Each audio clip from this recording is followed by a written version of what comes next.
Bom, eu acho que a gente pode ir iniciando, né? Eu acho. E aí as pessoas vão entrando. Primeiro, bem-vindo a todos, né?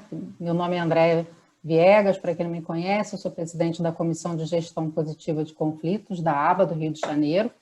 A Roda de Leitura é um evento que a gente vem fazendo com a ideia de troca de conhecimento entre profissionais que estudam o assunto gestão positiva de conflitos e profissionais que atuam também na área.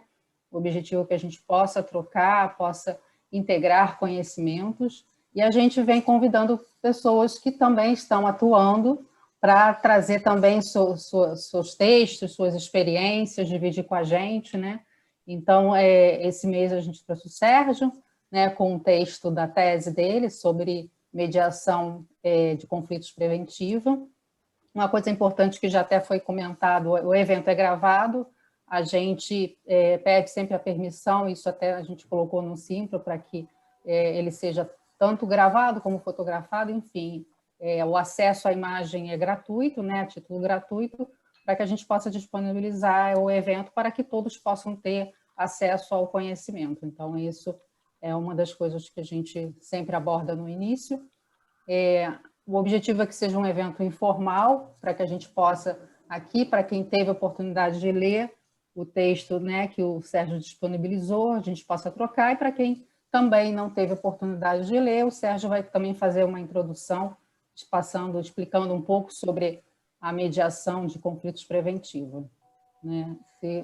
Sérgio, sinta-se à vontade para iniciar também, e as pessoas para fazerem perguntas, tanto pelo chat, como também levantando a mãozinha, né, e mostrando que tem interesse em fazer perguntas. E conforme, só para eu entrar um pouquinho também, eu quero agradecer ao Sérgio, que atendeu esse convite, né? E vocês, conforme vocês forem fazendo as perguntas que forem no chat, eu vou parando e vou esperando ele terminar e perguntando para ele, passando para ele. Mas eu estou entendendo que também podem ser feitas perguntas de viva voz, né, Sérgio? Sim, né? claro. Para que a gente possa fazer uma coisa dinâmica. Então, tá bom.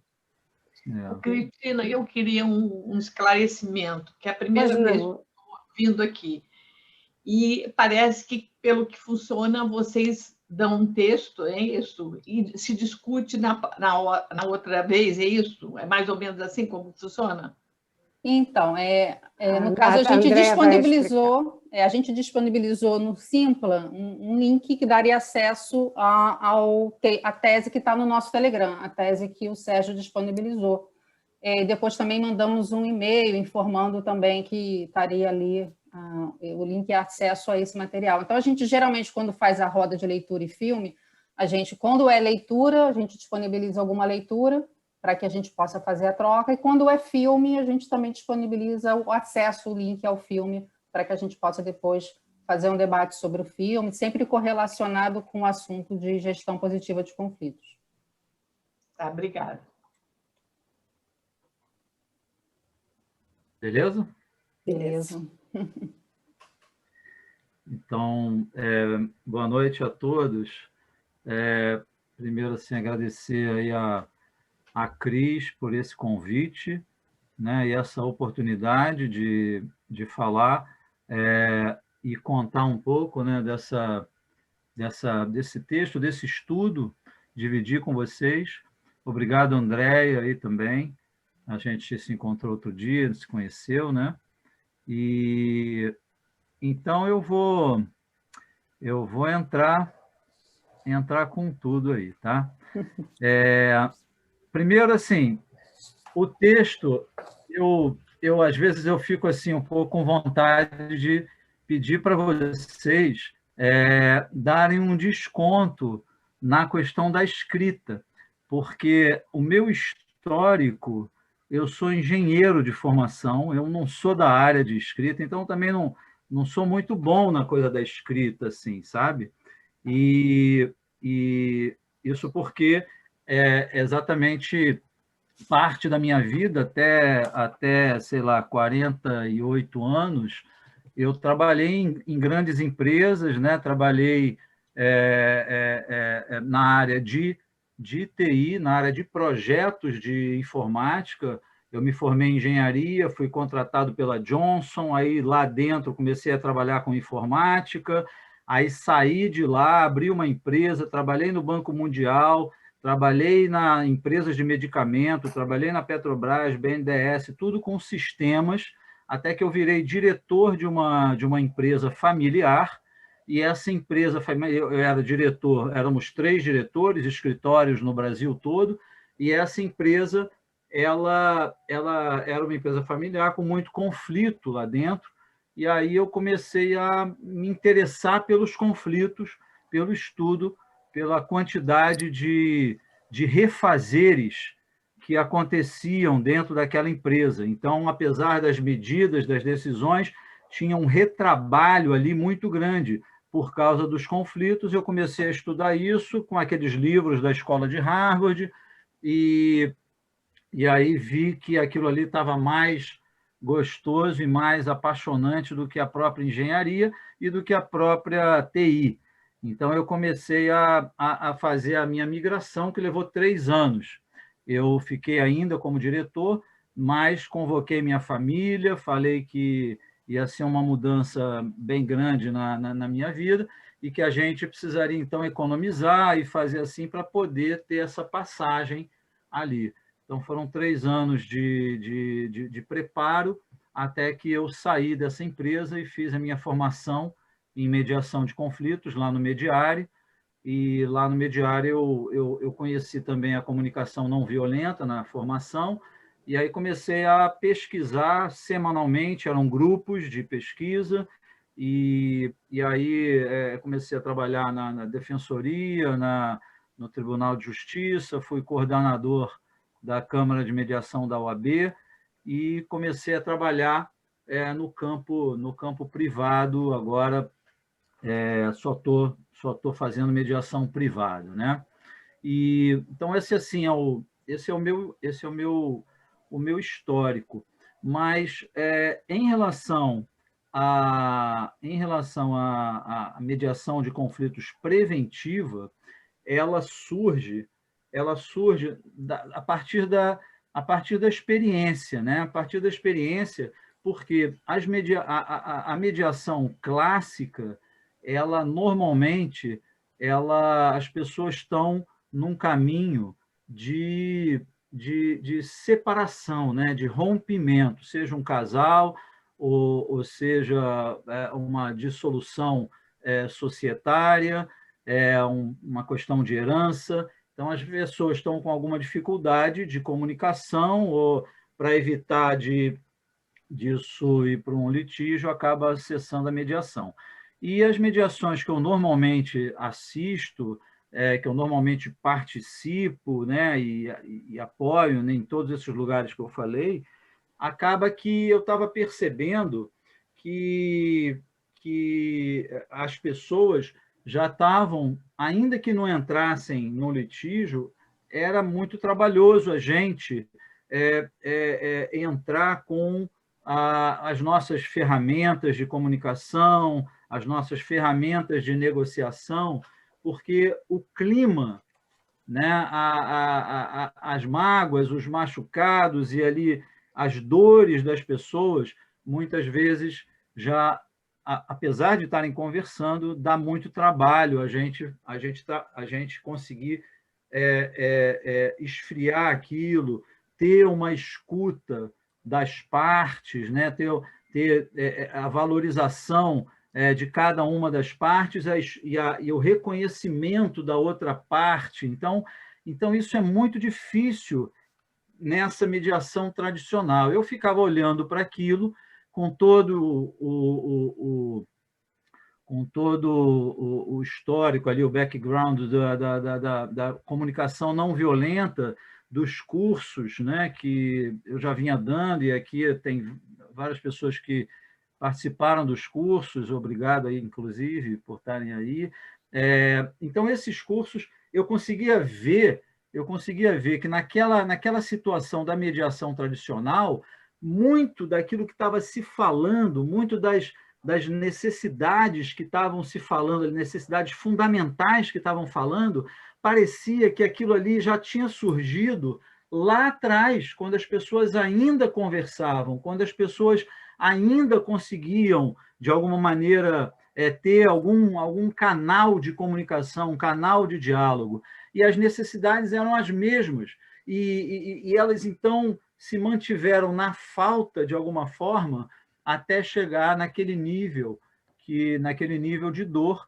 E aí foi nessa observação que eu fiquei pensando, será que a gente não poderia usar os nossos conhecimentos da mediação de conflitos, as ferramentas e as dinâmicas e tudo que a gente sabe da mediação de conflitos, será que todo esse conhecimento, né, que bebe de todas essas fontes da psicologia, da sociologia, será que a gente não conseguiria fazer um trabalho que seria preventivo, que seria no momento onde as pessoas ainda estão juntas? E foi aí que surgiu, então, essa vontade de aprofundar.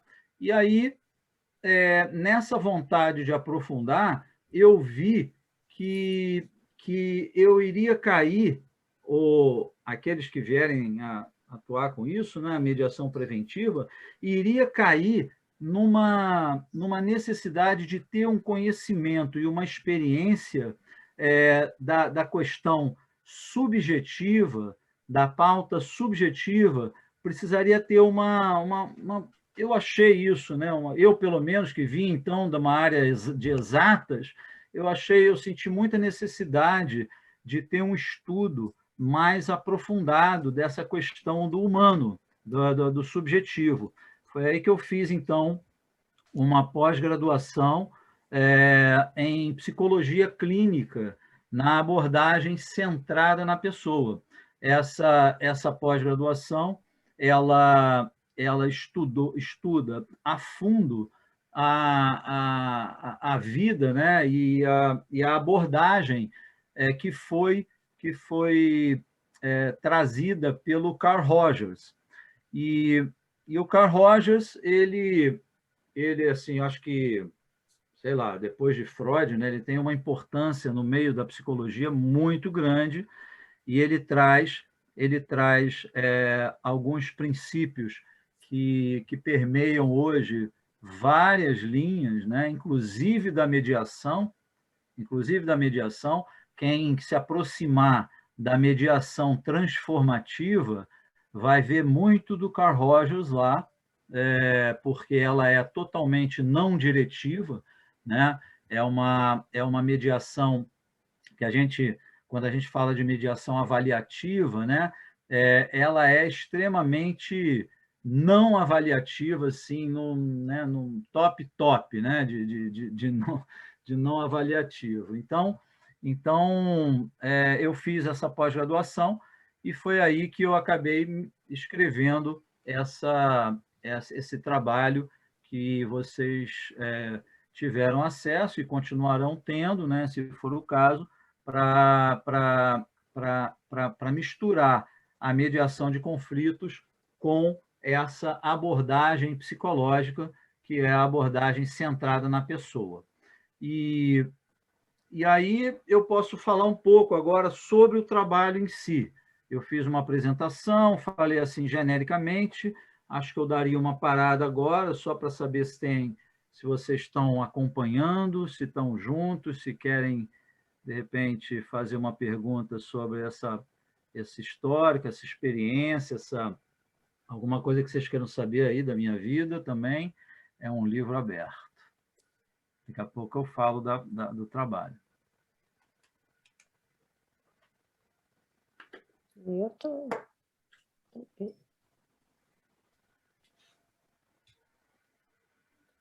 Por mim, assim, se quiser seguir, eu tenho algumas dúvidas, sim, mas eu acho que com a sua explicação também, no decorrer da sua explicação, eu posso depois fazer algumas perguntas. Tá, eu posso dar uma palavrinha? Boa noite. Eu posso dar uma palavrinha?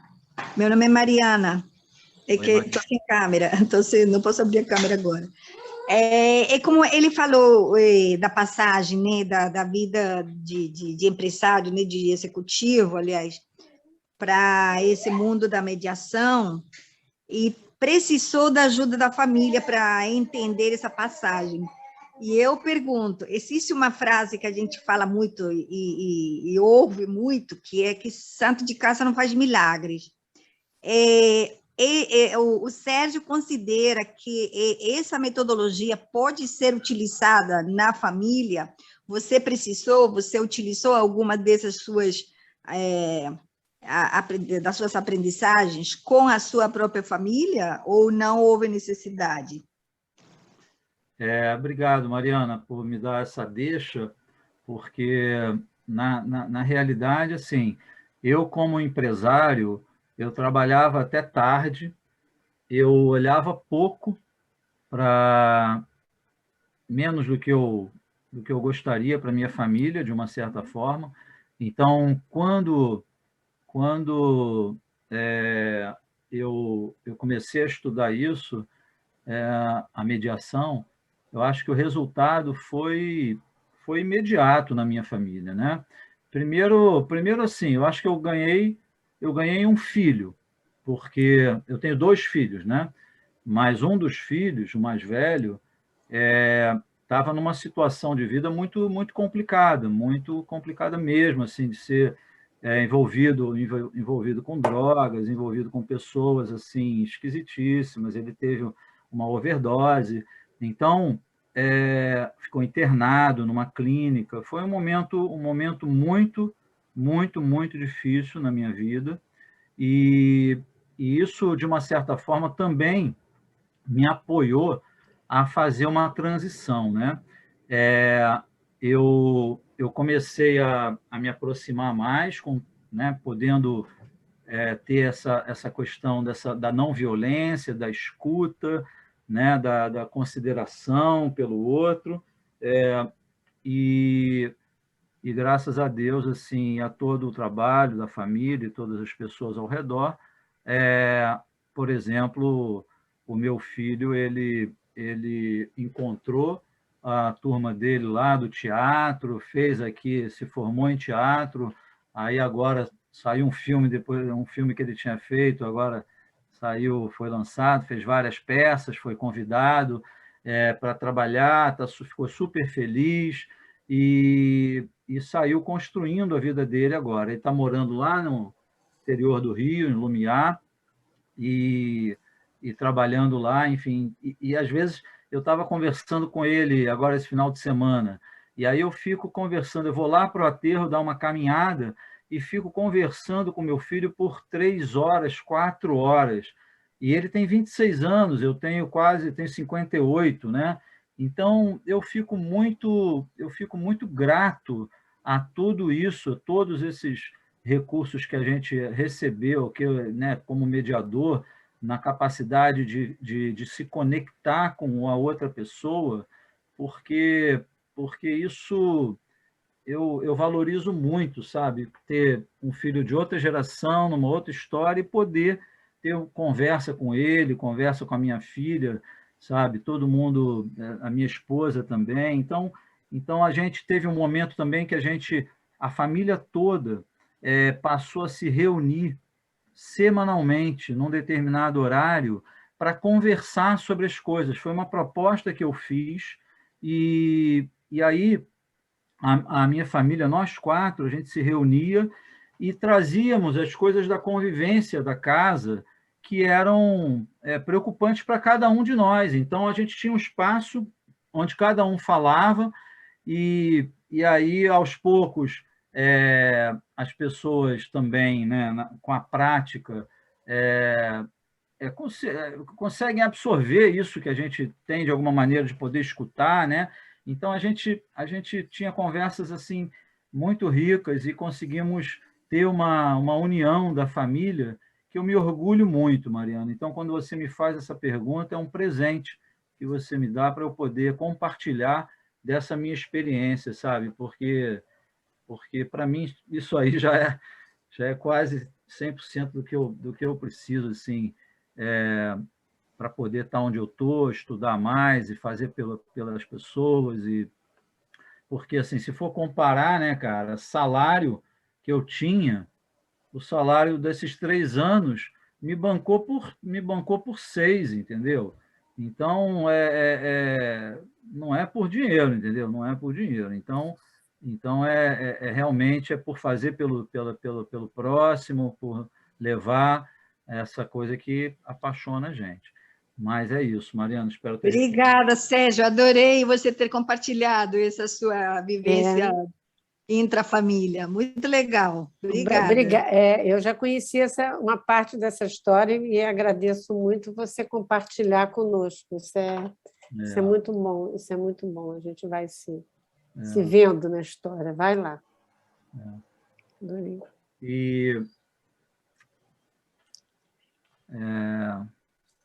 Muito legal mesmo. Mas, enfim, então o que acontece? Essa história de aprofundar na pauta subjetiva, nas questões, ganhar mais recurso para trabalhar com as questões subjetivas, eu achei que era importante para poder desenvolver essa mediação de conflitos preventiva, né? E olha só, a mediação de conflitos preventiva não é mediação preventiva de conflitos, porque a gente sabe que não está aqui para prevenir conflitos. A gente é a mediação de conflitos preventiva. Então, eu fui fazer esse estudo, essa pós, e esse trabalho, o que ele fez, né? Primeiro, eu falei um pouco dessa questão do conflito, né, da escalada do conflito, de que o conflito é inerente nas relações e tal.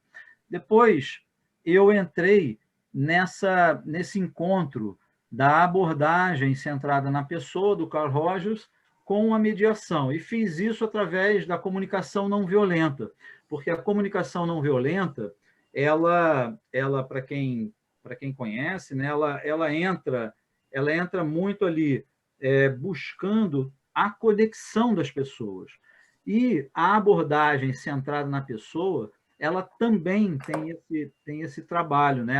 O tripé da abordagem é a empatia, a aceitação incondicional, e ela procura, nessa busca da conexão, muito semelhante à comunicação não violenta. Só que a comunicação não violenta, ela vai um pouco mais buscar as necessidades, enquanto a terapia centrada no cliente, a abordagem centrada no cliente, ela acredita não só no ser humano, mas em qualquer ser vivo. Ela acredita que qualquer ser vivo está sempre orientado na busca de atender às suas necessidades.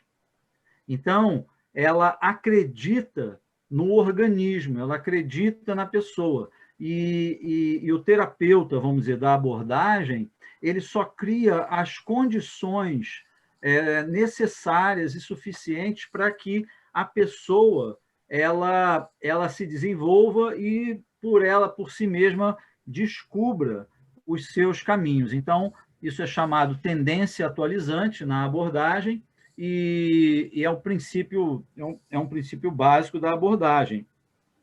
Como a mediação também tem, pelo menos, o viés não avaliativo de acreditar que o protagonismo é das partes, então isso já tinha uma afinidade ali muito próxima, né? Bom, mas para poder chamar a mediação de conflitos preventiva, eu então queria conceituar todos os princípios da mediação, né? Voluntariedade, cooperação, protagonismo, confidencialidade, e mostrar que todos esses princípios estavam alinhados com a abordagem centrada na pessoa. Essa foi a primeira parte do trabalho. Bom, depois eu entrei falando exatamente da pauta objetiva e da pauta subjetiva. E o próprio Carl Rogers, ele tem um trecho onde ele fala que não existe nada que é de fato objetivo, porque, no fundo, aquele objetivo tem sempre o subjetivo por trás dele, que, na realidade, acaba sendo aquela imagem lá do iceberg que o mediador recebe, aprende, né? No sentido de que as pessoas brigam e o conflito geralmente acontece nas posições, né? Na briga, pelo menos na escola de Harvard, né? Na briga pelas posições. E a gente faz aquela escuta de aprofundar, de chegar nos interesses e chegar nas necessidades. Então, essa abordagem de alguma maneira aprofundar a pauta objetiva, ela também estava muito alinhada com a abordagem centrada na pessoa. É isso que eu demonstro ali, né?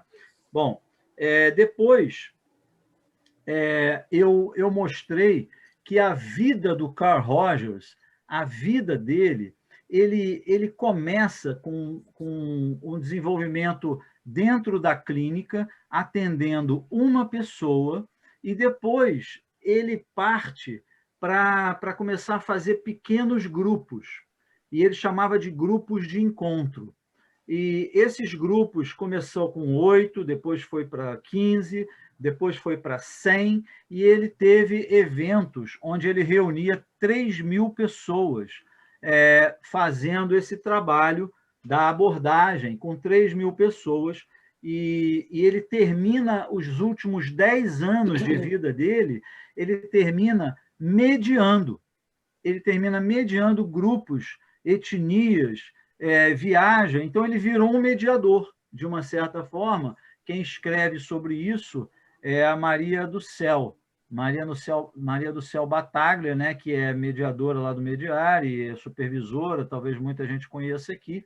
Ela tem um artigo falando dessa parte da vida do Carl Rogers. Então o que eu faço? Eu pego a vida do Carl Rogers e aplico dentro das diversas configurações que a gente tem na mediação. Então, a gente tem o Caucus, no Caucus a gente tem um atendimento individual. Então, eu resgato o que o Rogers falava no atendimento individual. Quando a gente está mediando e está num grupo ali com as partes, né, se forem só 2 partes, de uma certa forma, é um pequeno grupo, né, e eu trago ali alguns elementos do que ele chama de pequeno grupo. Inclusive, ele chama grupos de 2, né? Mas eu trago isso. E a construção de consenso, né? Quando a gente faz um trabalho de construção de consenso com grupos maiores, poderia também fazer essa sincronização lá com a vida do Rogers nessa experiência. Então, eu falo dessas configurações. Depois, eu falo também de algumas ferramentas, da mediação, né? Da gente, por exemplo, quando a gente pode procurar um especialista e trazer um especialista para dentro do set de mediação, essa possibilidade também coloca, eventualmente, um grupo dentro da sala. Então, novamente, essa configuração de grupo, onde a abordagem centrada na pessoa poderia ser aplicada, trazida, vivenciada ali no grupo, né? Bom, e aí, eu depois de conceituar essas partes, eu entro com um conceito que é o conceito qual é o momento de se fazer a mediação de conflitos preventiva. Qual é o momento? né? E essa é uma pergunta, porque esse momento vai ser como respeitando, como toda mediação, ela respeita o protagonismo das partes. Esse momento vai ser quando as partes acharem que a sua comunicação ela pode ter o apoio de um profissional. Então, para poder dar um nome para esse momento, eu acabei conceituando isso como o sangue da comunicação. O sangue da comunicação. E esse nome eu dei porque o sangue é vida, né? E a gente está falando ali de um momento onde as partes ainda estão conectadas, ainda há um nível de vida acontecendo entre essas partes.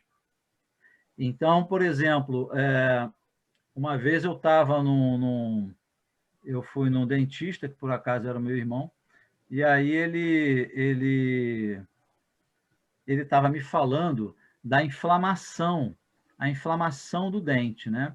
E aí ele falou dessa inflamação, ele falou que o próprio organismo, né? O que acontece? Se a pessoa, dependendo da higiene que a pessoa deixa de fazer, aquilo ali acumula a sujeira, aquilo ali inflama, aquilo ali sangra, aquilo ali, o organismo ele vai brigar para poder segurar aquele dente. Mas se aquilo ali não for tratado, o que o organismo vai fazer é expulsar aquele dente. Ele vai inflamar tanto, aquilo ali vai ficar tão ruim, que ele vai tentar expulsar aquilo ali para poder curar aquele machucado e criar ali uma camada que salve o organismo. Ele perde o dente para salvar o organismo. Então, nessa ligação do organismo com o dente, enquanto há sangue, há condições de recuperar aquele dente. Mas, dependendo do grau de machucado e de doença, aquilo ali não segura mais. Então, foi baseado nessa ideia que eu acabei nomeando esse sangue da comunicação. Quer dizer, a relação, seja empresarial, ou seja um casal, ou qualquer situação, qualquer relação interpessoal ou de grupo, enquanto houver vida naquela comunicação, a chamada seria para uma chamada da mediação de conflitos preventiva. Teria esse nome do preventivo para poder acolher essa situação. E por que essa situação? Porque essa situação, enquanto há vida, há uma tolerância, uma flexibilidade para poder exercitar esses conceitos de mediação que a gente aprende. Então, o que acontece? A escuta,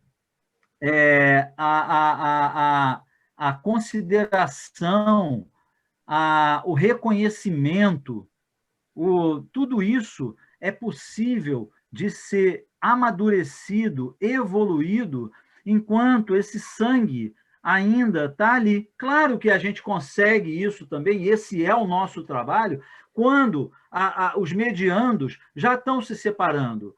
A gente faz isso, esse é o nosso trabalho, conseguir que eles dialoguem. Mas muitas vezes eles dialogam naquele momento, mas procuram manter, né? Lá no CONIMA, inclusive, eu coloco esse trecho da mediação. A mediação já tem isso, ela já procura preservar a relação. Está na definição do que é a mediação, está isso de preservar a relação. Está lá. Mas, de fato, não é muito isso o que eu assisto no dia a dia. São as pessoas conversando o mínimo ali necessário para poder partir cada um para o seu lado. E aí, eu nessa ideia do sangue, é exatamente um momento onde ainda pode haver o vacilo, né? Pode haver, de repente, uma fala, que é uma fala que, ok, vai machucar, não vai considerar o outro, mas como a relação ainda existe, então, será que dá para conversar sobre essa situação, sobre esse caso que aconteceu ontem e que a gente dormiu tão esquisito, cada um por um lado? Será que a gente pode conversar sobre esse assunto e ganhar efetivamente, aprender ali com aquele conflito? O que será que tem de importante para você ali, de importante para mim? O que a gente poderia se transformar? Então, esse é o lugar da mediação de conflitos preventiva, e é isto. Sérgio, posso te interromper um pouquinho? Eu estou aqui ouvindo você falar e quero voltar para trás antes de avançar mais. Quando você falou logo no início, e que a gente vê muito isso em mediações, né? Casais que vêm, que já estão separados e que começam a colocar necessidades deles de 10 anos atrás. Eles começam a se referir, acho isso aqui é muito bem pontuado, quer dizer, eles começam a se referir, eles têm filhos, estão discutindo uma convivência, quer dizer, eles têm ainda um sistema que não vai acabar nunca, mas eles começam a trazer necessidades e não atendidas, né, de muitos anos atrás, no meio de às vezes, de um negócio, uma coisa você já está numa pauta objetiva, de repente vem uma frase, mas você, naquele dia, eu quis ir ao médico e você não foi comigo levar fulaninho, filho. E aí vem, sabe, aí você tem que parar tudo, e aí eu entendo, eu quero confirmar se eu entendi, se a gente pudesse, se ainda houver irrigação de conexão, que você está falando em sangue, né?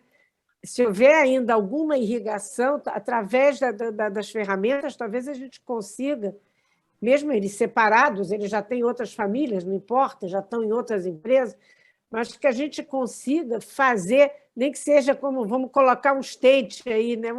Alguma coisa que você consiga mostrar, havendo ainda. E se você consegue pegar isso, e como é que você previne, pega isso antes, para não haver a ruptura, né? Qual é a hora que você consegue pegar isso para não haver a ruptura? É um desafio. Isso tudo que você está trazendo, a gente conhece, mas é realmente um grande desafio para nós, enquanto mediadores, na vida da gente também, mas enquanto mediadores, né? Uhum. Eu acho que uma primeira coisa, Cris, que a gente acho que vale a pena pensar, é que a gente não está trabalhando para não haver uma ruptura, por exemplo, do casamento. Assim. A gente não está... É difícil, porque a gente torce pelas pessoas, a gente torce pelas relações, de alguma maneira, não sei se foram os filmes todos, as histórias de amor, né? A gente torce, tem a torcida.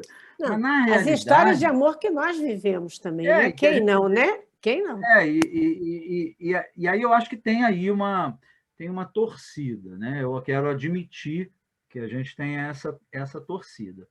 Agora, eu fiz uma mediação de duas pessoas, um homem e uma mulher, mas não eram casais. Eles eram muito amigos, e eles começaram a fazer uma bebida, dessas bebidas naturais, tipo kombucha. Eles começaram a fazer essas bebidas na cozinha. E aí, o cara, ele conhecia bem a química e tal, começou a fazer aquilo ali. Eles falaram, vamos vender. ela começou a fazer o marketing. E ela começou a fazer o rótulo, e começou a crescer aquilo ali. Aquela cozinha cresceu, eles alugaram uma casa, cresceu mais ainda, e aí, agora, eles não tinham nada formalizado. Não tinham nada formalizado. E eles iam, então, agora, criar uma empresa.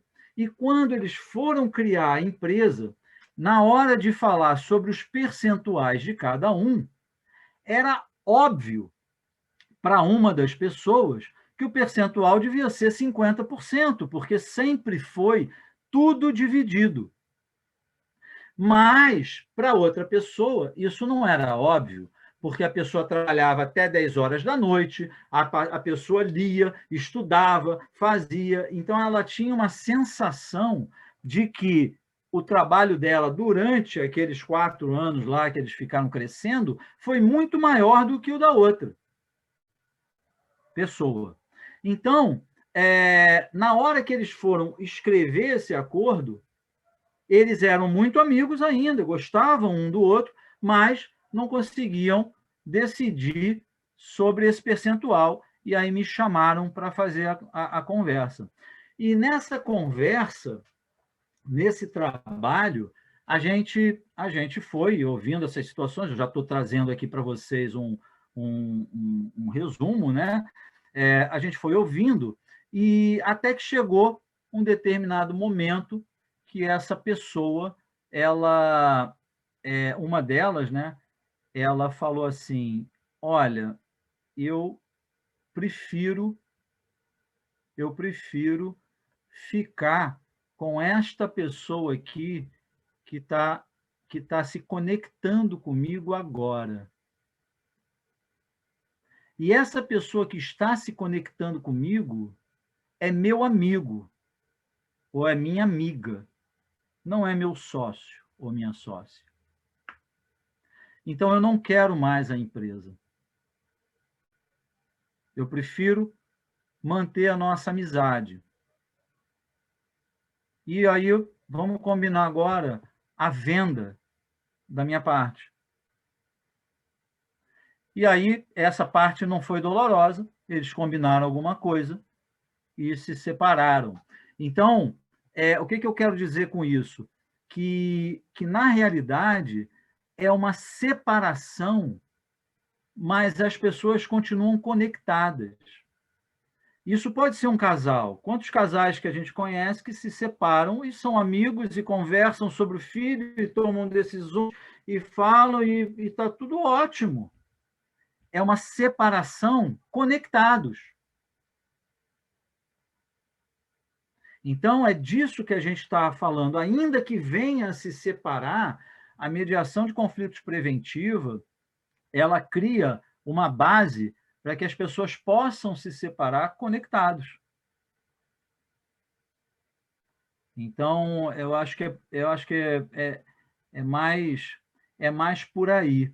E aí, pensando nisso, e isso pode ser, por exemplo, uma startup, né, Henriette, que está se montando, que as pessoas estão combinando ali naquele startup, como é que vai... Aí o sonho é maravilhoso, a ideia está maravilhosa, o apoio ali dos anjos está acontecendo, mas o que será de fato que cada um está pensando ali? Será quantas situações a gente não vê que depois, sabe, de 1 ano, 2 anos, as ideias, a quantidade de trabalho, o valor da quantidade de trabalho, o valor das ideias, são diferentes para as pessoas.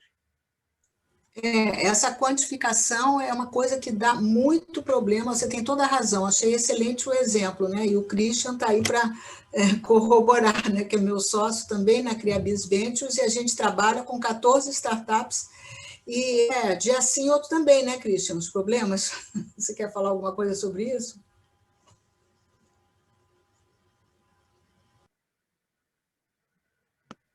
Oi, boa noite. Obrigado pela oportunidade. Exatamente, né? A percepção de um versus a percepção do outro em relação ao que acham e o que, né? Essa essa balança de várias métricas, de vários pesos, né, é bem complicado. Então, para mim, tem sido, aliás, muito sinérgico o momento, no nosso caso aqui na Criabid, de puxar todo esse conhecimento e essa técnica para dentro, porque vai evitar de rupturas maiores, né? Vai permitir que a mediação resolva conflitos que ainda tem solução. Nós estamos aí com alguns exemplos em diferentes escalas, vamos dizer assim, mas é muito relevante a questão da mediação e como ela é puxar o melhor de cada parte, né? Puxar o melhor de cada parte, enquanto ainda isso é possível, né? Porque depois que desandou para um patamar inferior, aí já é uma outra abordagem, né? Então... daí a preventiva, né? Eu acho que é esse momento chave, né? Você não perder o momento. Perder o momento, aí não tem mais jeito. Exatamente. É como uma dor no teu corpo. Se você não olha para aquilo, pode ficar crônico. E depois não tem volta. Você vai ter que tomar remédio, não sei, mas enquanto você percebe uma determinada dor, você ainda pode fazer uma correção postural, você pode fazer uma ginástica, você pode fazer acupuntura, você pode fazer uma série de coisas que você, atento àquela fragilidade, faz alguma coisa por você. E aí, só que agora a gente está falando de um sistema, que é esse sistema da empresa, do startup, ou um sistema familiar, que percebe uma dor, muitas vezes refletida nessa comunicação, porque a comunicação dá sinais de que o que eu estou querendo o outro não quer, não está chegando do outro lado. Então, a gente enxerga esses sinais. A gente tem um recurso de tentar aprender sozinho a se virar, então você corrige, não usa mais aquele sapato, porque ele te machuca e resolveu o problema. Mas, eventualmente, não. Eventualmente, você tem ali uma outra situação. Então, você tem essa possibilidade, a gente tem essa possibilidade de fazer um trabalho preventivo, onde as pessoas aprendem também a lidar com aquilo, mesmo que depois venham a se separar, que essa separação, pelo menos, seja uma separação o melhor possível para cada um, considerando o que cada um contribuiu, considerando e podendo se separar e ainda se manter conectados, respeitosamente, né? E aí, quando se separa, você imagina tantas situações, uma mediação que eu faço de uma família, são os irmãos, é um problema de herança, eles estão há anos, e se encontram, é muita dor. E aí sai da reunião, ou então alguém entra com uma ação, e aquilo ali fica na cabeça da pessoa, a pessoa dorme com aquilo. Quer dizer, são vários anos de uma energia consumida que, se a pessoa tivesse se separado, ainda que com uma certa dor e um certo luto e um certo lamento, porque não dá, né, gente? As coisas acontecem, ainda que tenha isso, mas que a pessoa esteja livre, de alguma forma, para construir outra coisa e não ficar ali remoendo dentro daquela dor, e parece que aquilo é que é a vida. Parece que aquele agredir o outro, falar mal e etc., parece que isso é que, de alguma forma, alimenta. Então, se a pessoa aprende lá atrás a fazer as coisas de uma maneira diferente, com problemas do dia a dia, é mais fácil ela aprender. É mais fácil ela aprender do que aprender na luz, do que aprender na escuridão. É um ponto só que eu... Desculpa me intrometendo, né? Quando a gente, no meu caso, quando eu vejo, seja num casal com o filho, seja numa empresa com o patrimônio da empresa, ou seja em uma relação conflituosa, a própria credibilidade pessoal, quando tem um legado a ser defendido, é um certo tipo de abordagem. Quando o legado já ruiu, aí aprofundou o problema, né? Então, essa questão de ter um legado a ser defendido ainda, seja o filho, seja o patrimônio, seja a credibilidade em relação a algo, ajuda a técnica da mediação ainda a ser muito mais efetiva, né? Exatamente, Christian, exatamente. É por isso, assim, conforme esse legado, eu acho que esse legado ele tem muito a ver com essa pauta subjetiva. Se tem um filho envolvido, é mais difícil para as pessoas, por exemplo, mudarem de emprego. Você tem um emprego, a coisa está mal naquela empresa, você então pode procurar um outro emprego. Mas filho é difícil, né? Aquilo ali ficou. E então, quando tem esse elemento que seja ali um bem da empresa, a empresa que foi construída e que é um filho de uma certa forma, as pessoas têm um certo nível de disponibilidade para considerar essa parte subjetiva, essa parte da humanidade, essa parte dos sentimentos, essa parte das necessidades, essa parte subjetiva. Eu acho que é por isso que eu, particularmente, gosto dessa área, exatamente por causa desse olhar mais subjetivo. Quando entra ali numa mediação, às vezes, empresarial, e é muita matemática, eu falo que a matemática e física eu já estudei muito na minha vida, sei que o resultado, a resposta está no final do livro, não tem a menor graça, entendeu? Então, já cansei disso. Aí eu prefiro muito mais essas mediações que são mais pauleiras, assim, que envolvem seres humanos ali envolvidos emocionalmente, é onde eu, particularmente, hoje em dia, gosto mais de atuar. Sérgio, você poderia falar um pouco mais sobre as ferramentas da ACP sendo utilizada na ação preventiva? Eu não conheço muito a ACP e acho que me interesso em estar entendendo um pouco mais, se você pode compartilhar um pouco. Uhum.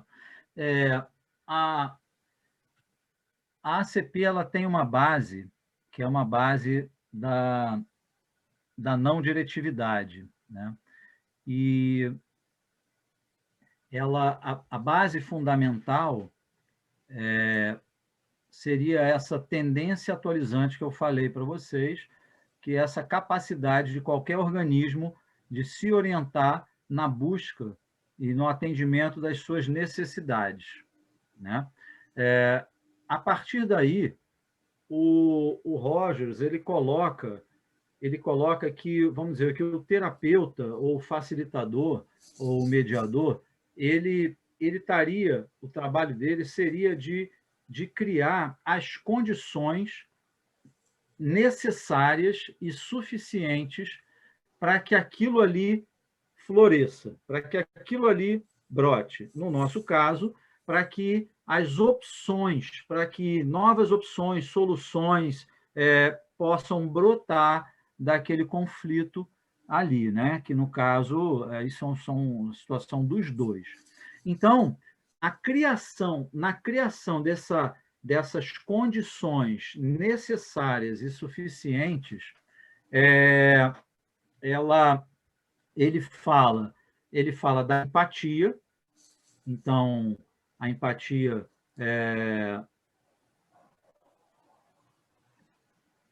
como base ali, né, de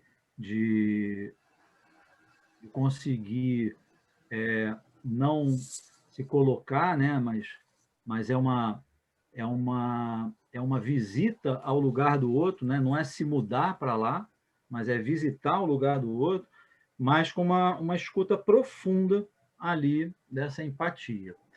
Existe uma aceitação positiva incondicional, que também, de uma certa forma, tem muito a ver com essa questão de aceitar o outro, ainda que ele esteja trilhando um pensamento ou um caminho que seja totalmente contrário ao meu.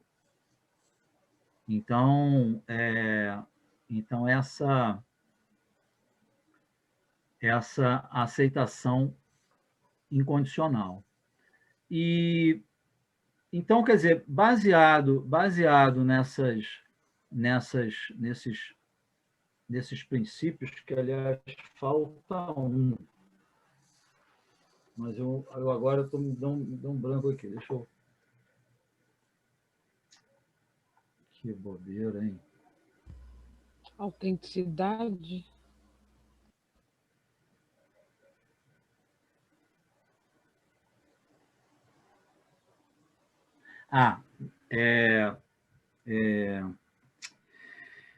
Autenticidade É a congruência? Isso, congruência. Obrigado. Quem falou? Eu, Clarice. Clarissa. Ai, Clarissa, obrigado. Estava sofrendo.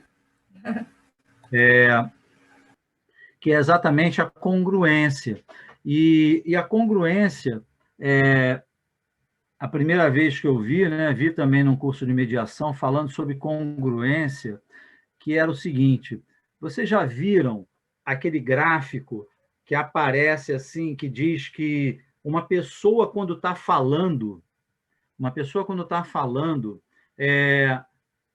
57% é uma linguagem não verbal, 20, não sei quantos por cento é o tom de voz, e 7% é o conteúdo. Tem uns gráficos desses que um copia do outro, ninguém sabia a origem, né? Eu comecei a perceber isso quando eu fui pesquisar essa parada. Eu falei, pô, de onde veio isso? Eu não achava a fonte, né? Até que eu cheguei na fonte disso. E essa fonte, a fonte dessa pesquisa, na verdade, não era isso. Isso me deixava muito chateado. Eu falei, pô, eu estou aqui falando, estou dando uma aula, por exemplo, eu estou falando ali há 1 hora. Quer dizer que só 7 minutos, vamos dizer, 100 minutos, 7 minutos o conteúdo, o resto, então, em silêncio, as pessoas vão também apreender 60% de tudo que eu tinha para dizer. Eu ficava intrigado com essa coisa assim, sabe? Porque, pô, eu estou falando, se eu ficasse em silêncio, então vai né? Ficava com esse negócio. Eu fui buscar essa fonte desse gráfico, porque não estava claro para mim. E, na realidade, essa pesquisa ela fala de congruência. E o que é a congruência ali? É o seguinte: se uma pessoa ela fala uma coisa, mas o corpo dela diz outra, 57% das pessoas acreditam no corpo. 20% vão acreditar no tom de voz. E só 7% vai acreditar no conteúdo que está sendo falado. Então, quando não acontece a congruência entre a fala e o corpo e a linguagem não verbal, quando não acontece, é que aquele gráfico funciona. Quando acontece, não tem aquele gráfico. Aí é outra parada, é outra história. Então, quando esse terapeuta ele procura essa congruência, ele não só está tendo a empatia, a aceitação incondicional, como ele está com uma certa presença, que é uma presença que respeita e considera tudo que está acontecendo com ele também. Então, se eu estou preocupado, se eu estou sentindo, se eu estou... Então, é um nível de conexão com a pessoa que é uma conexão de, assim, por exemplo, Andréia, parece que isso que eu estou falando para você está fazendo muito sentido. Porque eu estou vendo você balançar a cabeça. E aí, quando eu vejo você balançar a cabeça, eu tenho uma certa conexão com você que eu falo, poxa, vou continuar empolgado, porque está funcionando, está chegando no outro, entendeu? Então é isso que está acontecendo comigo, é isso que eu percebo. Quando eu fiz uma brincadeira, teve um sorriso, eu tô conectado com vocês, eu estou junto com vocês, e é dessa congruência que a gente fala, quer dizer, de estar atento a essa fala com esse corpo que é a gente, entendeu? Então esses são as 3 bases aí, né? Além do princípio que é a tendência atualizante, seria essa, da empatia, da ação positiva incondicional e da congruência. Eu queria rapidamente falar sobre essa questão que nós estamos muito num período de calls, de lives, então, da importância do gestual e principalmente da expressão facial. Às vezes você está prestando atenção no que a pessoa está falando, mas você está olhando para o teto, olhando qualquer coisa, e dá aquela impressão de que você não está prestando atenção.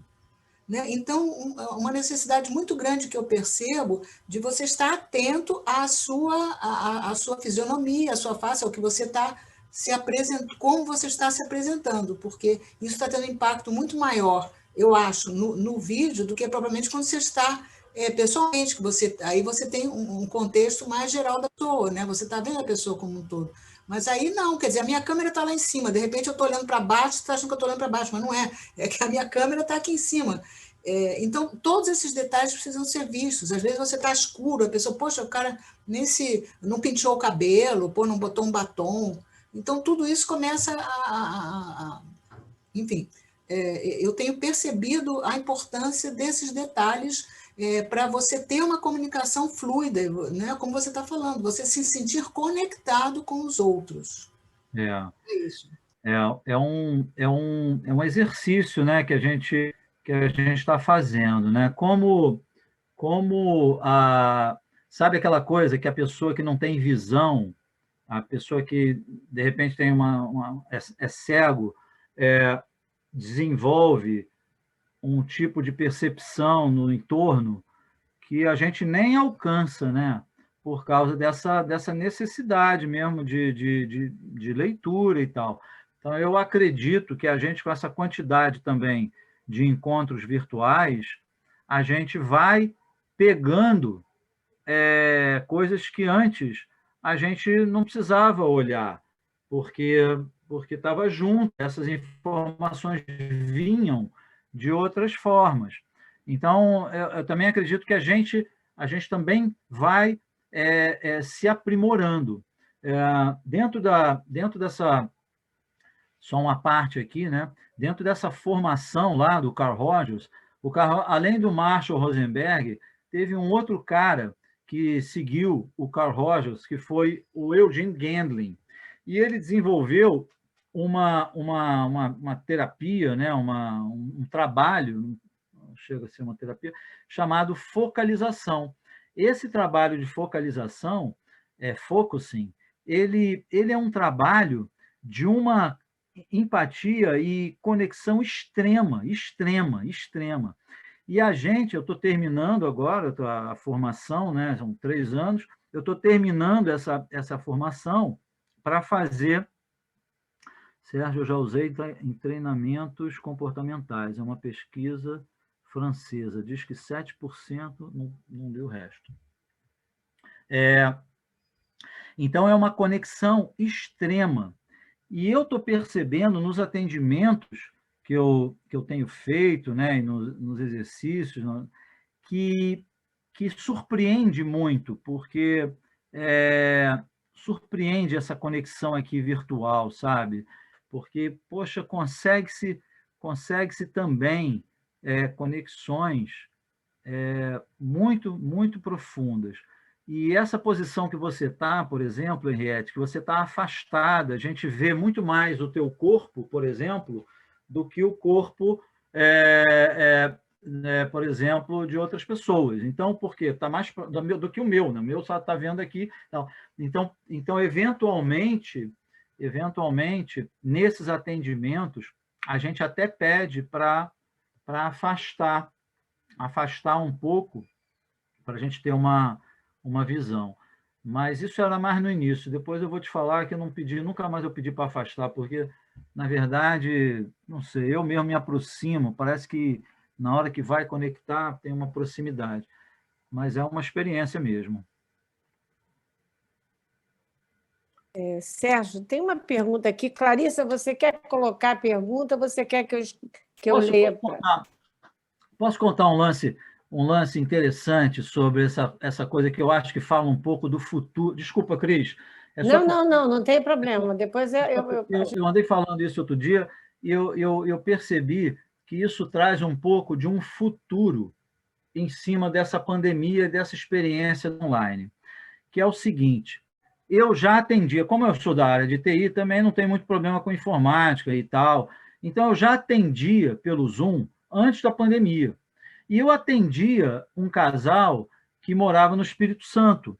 Esse casal, a gente já vinha trabalhando, porque a mediação de conflitos preventiva, geralmente eu posso pensar assim, como sendo de 6 a 8 encontros, só para trabalhar um pouco essa coisa da comunicação, mas, eventualmente, as pessoas continuam.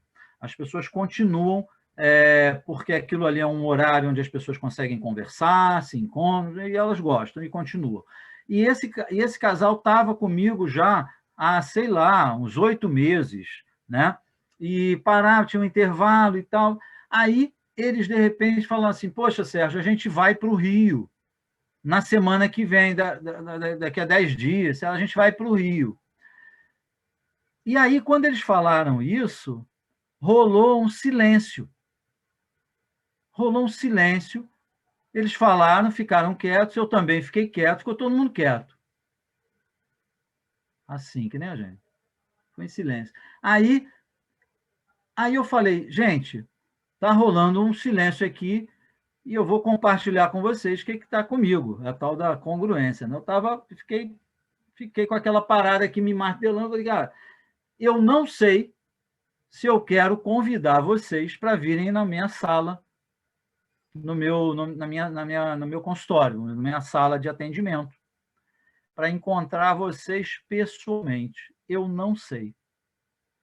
Fiquei em dúvida. Quando vocês falaram que vinham ao Rio, eu queria convidá-los para a minha sala, mas fiquei em dúvida. E aí, eles falaram, um de cada vez, falou: cara, eu também fiquei em dúvida se eu quero te encontrar fisicamente. E aí, a outra pessoa também. E aí a gente começou a falar sobre isso. A gente tinha criado um campo onde a gente tinha se conhecido online. Nesse momento, todos os casos de mediação que eu estou trabalhando, eu conheci online. Eu não conheci ninguém pessoalmente.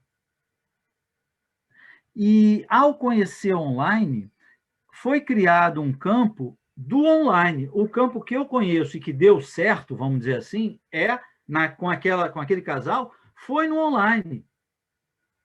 E aí rolou um certo receio, um certo medo de repente, bagunçar uma coisa que estava dando certo, sabe? E aí, eles vieram para o Rio e a gente teve uma sessão online, eles na casa lá do pai da moça, sei lá onde é que eles estavam, e a gente não se encontrou fisicamente.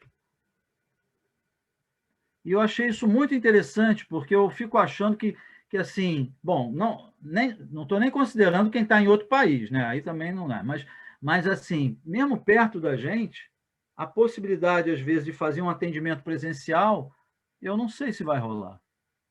Porque foi criado um campo de comunicação e de exercício que é do online, e que, eventualmente, não vai nem querer se encontrar pessoalmente. Não estou falando vocês, né, que a gente, né, abraça, né, fala, bebe chopp, a gente, né, mas o trabalho ali do atendimento, que tem aquela conexão, que depende assim de todo um clima, de todo um ambiente, né, eu acho que pode ser diferente.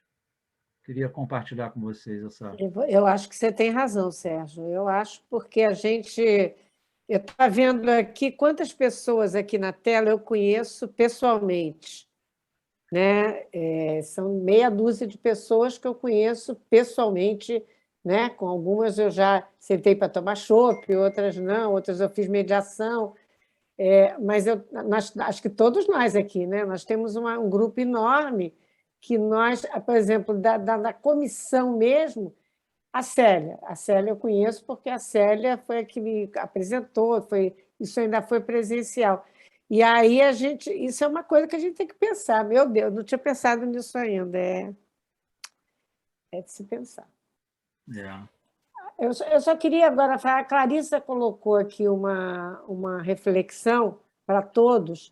Clarissa, você quer falar a sua reflexão para o Sérgio? Posso falar.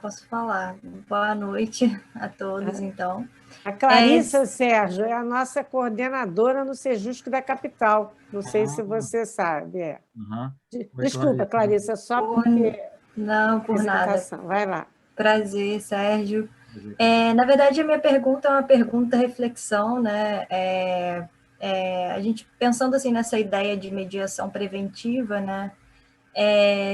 Seria realmente preciso que houvesse um grande movimento por parte da mediação, enfim, existisse um movimento para que se transformasse a cultura da mediação, que é baseada no conflito, nessa cultura preventiva, né, para que as pessoas começassem a buscar a mediação antes da geração de um conflito, né? Não sei se eu estou certa, mas aqui no Brasil, não sei se em outros países também, mas a nossa cultura é muito de deixar para resolver quando o problema acontece. E aí seria preciso a geração realmente de um movimento forte assim, da mediação para que fosse incentivada essa busca pelas pessoas, para que a mediação fosse buscada no momento anterior à existência de um conflito. Você vê isso acontecendo assim no futuro? Você vê isso precisando ser estimulado pelo próprio movimento da mediação? É uma coisa assim, é difícil, né, Clarissa, porque a gente já está... A mediação já é uma novidade, né? Falar de preventivo aí, então, é mais novidade ainda, né? Porque...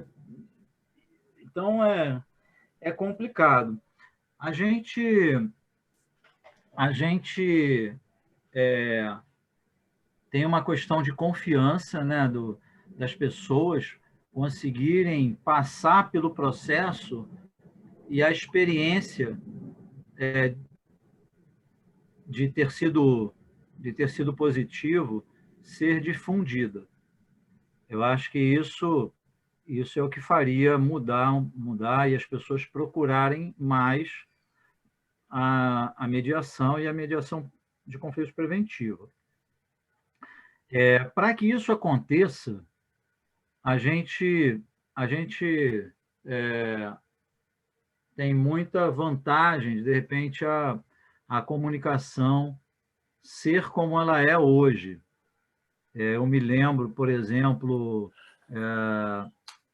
a acupuntura demorou anos até as pessoas confiarem na acupuntura. Quem confia, ainda é um nicho de pessoas que confia ali na acupuntura, por exemplo. Mas demorou anos, porque até aquilo ali se consolidar e tal.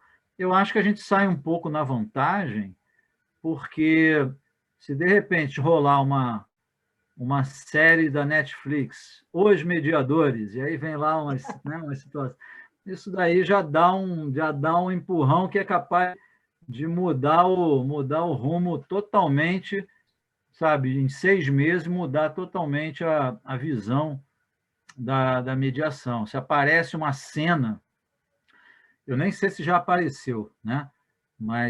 Porque eu não vejo, mas se aparece uma cena numa novela, se aparece, sei lá. Então, a gente tem um nível de divulgação e difusão que pode a gente acordar e a coisa estar bem diferente, porque a gente sabe que a gente está falando de uma coisa que é verdadeira. Eu, pelo menos, sei disso. Eu contei para vocês a história da minha família e eu sei que é diferente. Eu sei, porque eu vivo, eu vejo isso de dentro. Então, eu confio muito nisso que eu estou levando para as pessoas, que eu estou falando. E então, quer dizer, é uma questão de tempo, né? É um trabalho muito pertinente para esse momento atual, né? onde também a própria informação vai levando para as polaridades, e aí essa rede social que fica mandando só as mesmas coisas que você gosta, que a gente gosta, tem todo um trabalho ali de uma inteligência que é meio burra, e aí vai mandando as notícias, as pessoas vão vendo só um determinado tipo de pensamento, então isso também vai causando uma certa, eu acho, uma certa impaciência, uma certa intolerância, uma inabilidade para o diálogo. Então, tudo isso, de uma certa forma, ajuda nessa difusão desse trabalho, né? E eu torço muito para que as formações, para que as escolas não entrem muito na moda, né? E que mantenham a qualidade, a profundidade, porque é uma coisa de muita responsabilidade, né? Muita responsabilidade, muita responsabilidade. Uma mediação, dependendo de como você lida aquilo ali, a situação pode piorar bastante, né? Acho que a Ivone gostaria de fazer uma pergunta, né, Ivone? Queria, sim. É mais uma provocação, Sérgio, porque quando você trouxe a questão de uma forma de comunicar dentro do ambiente na internet, eu tive a mesma sensação da Cristina, no sentido de que, poxa, é diferente isso. Mas eu queria trazer um pouco como provocação, eu nunca tive, na mediação, assim, uma mediação que durasse, sei lá, 7 ou 8 sessões. Eu acho que o máximo que eu fiz no setor público nem se fala, é 1 hora, máximo 2 horas, redesignando. Mas na iniciativa privada a gente faz mediações com 3, 4 sessões. E eu nunca tinha me atentado para isso. Mas eu quero trazer uma provocação, que eu, além de mediadora, sou coach. E faço muito coach executivo e life coach. No coach é completamente diferente, Sérgio. A gente faz e para todos dá a vontade de se encontrar pessoalmente. É uma coisa tão diferente, e eu estava aqui mesmo pensando, por que dá isso, né? Mas dá uma vontade enorme, depois que a gente trabalhou 3, 4 sessões, 5 sessões, está todo mundo louco para conhecer pessoalmente.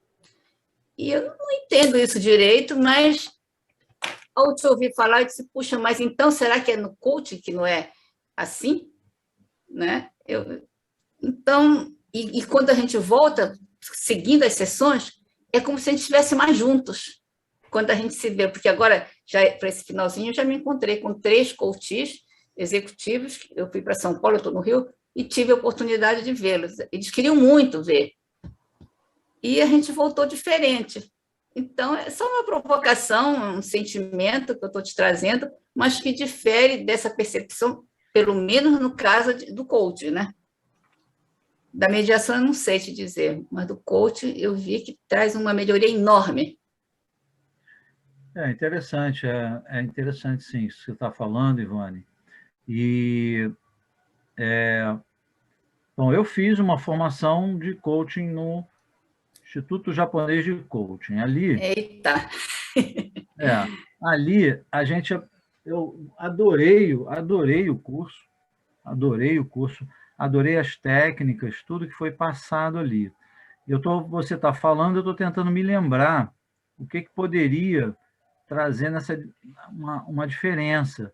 E aí, num primeiro momento, me veio assim, uma coisa de que essas ferramentas eram mais ferramentas do que conexão. Mas aí eu tirei isso da minha... Não quis falar isso, porque eu falei, não, cara, tinha muita conexão ali, além das ferramentas.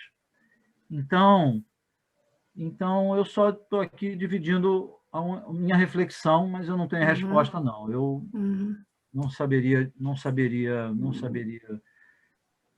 dizer, não sei se é porque é uma coisa mais de trabalho, e trabalho tem uma certa...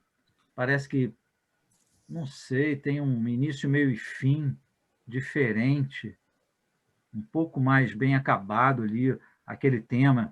Parece que pode acabar a sessão e ir para um happy hour, né? Mas eu não sei. É uma boa reflexão, Ivone. Obrigado. Obrigada eu, que você me fez pensar nas duas reflexões, uma do coach e outra da mediação, que são diferentes, e da validade, que é o que você trouxe em termos de mediação. Muito interessante. Posso dar um palpite? Pode? Eu, neste momento que vocês estão falando, conheço as duas áreas, eu acredito porque no coaching você não vai fundo nos conflitos como vai na mediação. Então, no coaching, você mexe muito menos, né, com, digamos que, para falar de algum modo, né, com a alma das pessoas. Né? Na mediação, você vai muito mais fundo, né? Você você penetra mais na vida das pessoas, nos conflitos, na sua origem, nas raízes. No coaching, acho que a gente não consegue chegar tanto lá, porque também não é a finalidade, né? Esse é um palpite. É Mariana, que está falando? Isso, Mariana, desculpa. Mariana, eu tenho já uma visão diferente. Eu já tomei a problemática, né? Trazendo provocações diferentes. Mas o coach também pode ter um aprofundamento enorme, sabe? Principalmente quando a gente consegue fazer um coach que as pessoas chamam o coach do ser, não é do fazer, né? Porque quando o coach é do fazer, concordo com você, é mais superficial, só vai ajudar a pessoa a resolver um problema para o futuro. Mas quando é o coach do ser, você aprofunda tanto, e aí que eu acho, voltando para a mediação, que tanto o coach como a mediação, eles se retroalimentam positivamente, porque nos dois você consegue ir tão profundo, e eu concordo com você que a mediação vai lá nas entranhas das pessoas, né? Mas quando o coaching faz isso também, é impressionante como um ajuda a outra. É uma opinião minha, né? Eu tô mediando, são dois profissionais,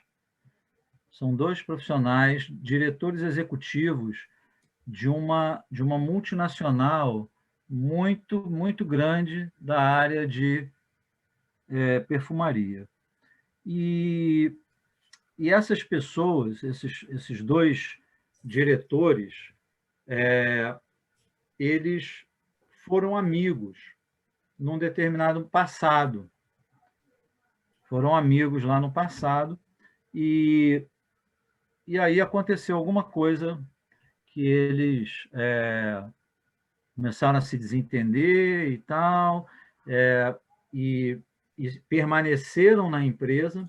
Na verdade, eles se conheceram em outra empresa, um foi para essa empresa, chamou o outro, aí o outro entrou num lugar mais embaixo, depois ele subiu, ficaram aqui, e eles estão nessa situação. E aí fizeram, durante um período relativamente longo, no ano passado, um trabalho de coach, porque eles tinham brigado e isso estava irradiando para a empresa, para vários departamentos, e todo mundo já sabia disso, então era um problema, e as duas áreas eram muito sensíveis, trabalhavam muito juntas, então a competição mundialmente é muito grande, então é tudo muito sensível. E aí, esse ano, resolveram chamar fazer um trabalho de mediação, e uma pessoa, então, me convidou para comediar essas pessoas. E aí, o que acontece? A gente foi conversar, me interessou primeiro porque eles foram grandes amigos. Como eu falei para vocês, me interessa muito a história da pauta subjetiva. Eles terem sido amigos já foi, para mim, um atrativo, no caso da mediação, né? E quando eles vieram, a gente vem fazendo um trabalho, esse trabalho, ele praticamente, ele não toca no mérito das questões do trabalho. Assim, se eu falar isso, parece que vai ficar esquisito, porque eles tocam, na verdade. Fala-se sobre trabalho, mas não não sei, não entra no mérito ali das questões, sabe, das reuniões, do tema da reunião, mas sim da presença na reunião, da participação, da falta de confiança, do olhar que a pessoa desvia na reunião. São outras questões. Então, aí eu fico pensando que o trabalho ali, o que está acontecendo? Eles estão percebendo que aquele nível de diálogo está ajudando eles. E aí a gente começou a afastar os encontros. Eram semanais, fizemos, então, acho que foram uns 5 encontros semanais, aí passou para quinzenal. Quando passou para quinzenal, eles marcavam na semana que a gente não se encontrava, eles 2 sozinhos.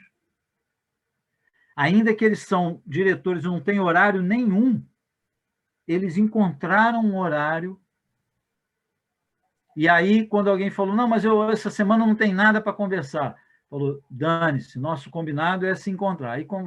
E aí começaram a ter um nível de diálogo e a questão estava muito voltada para esse diálogo e não para um tópico específico ou outro, que também tem seu valor e também chega a hora dele, também chega a hora dos tópicos específicos, mas foi uma experiência também de coach com mediação no mesmo conflito. E eu estou achando interessante, porque o resultado está sendo bacana, o feedback deles, entendeu? Eles são autoempresários, se o negócio não está funcionando, manda embora na primeira parada, entendeu? Não vão ficar 2... E eles se reúnem, quando a gente se reuniam 2 horas. 2 horas para essas pessoas é muito tempo, é muito tempo. Então, eu pôr maior valor, assim.